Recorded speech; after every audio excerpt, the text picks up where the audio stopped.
هم بيبنوا لنفسهم سودو كوميونيتي. سودو كوميونيتي دي يا جماعة يعني مجتمع زائف أو وهمي. يعني هم بيبدأوا يشوفوا الناس اللي في حياتهم كده ويحطوا لهم بقى دوافع خفية ومعاني لكل كلمة هم قالوها. هو دايما بتلاقيه صاحي جدا مركز في كل حاجة، عشان هو بالنسبة له الضربة هتيجي في أي وقت، فأنا لازم أبقى قاعد. حتى البودي لانجوج بتاعهم، لغة الجسد بتاعتهم، هو دايما باصص لك في عينيك، مش هيبربش سنة. ليه؟ لأنه دلوقتي أنت ممكن تعمل أي حاجة، فدايما هتلاقيه كده مركز وفاتح عينه جدا. هتلاقيهم دايما قافلين كده ايديهم مربعينها، وده يعني بيوريك قد ايه هم مش مرتاحين او خايفين.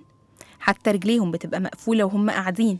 كل ده حاجات عماله هتقولك ان هم ايه، اشخاص متوتره جدا وخايفه. هم عندهم خوف غير طبيعي، وبالنسبه لهم الامان الوحيد ان هم يتحكموا في كل حاجه، عشان كده بيركزوا في اقل التفاصيل. وبالنسبه لهم الاخلاص ده حاجه كده بتتباع وتشترى، يعني اللي هو حاجه مستحيل تحصل، او على الاقل هتبقى متغيره. طب امتى يقدر يثق فيك ويقول عليك مخلص؟ ان انت تبقى كتاب مفتوح في كل حاجه، خبيت حاجه ما قلتلوش حاجه. بالنسبه له هنا هيبدا يقول ايوه انا صح، هو عنده دوافع خفيه، عشان هو لو ما كانش بيعمل حاجه كان قال كده. هما بيفكروا بهذه الطريقه، يعني ما تتخضوش مني، بس هما بيفكروا بالطريقه دي.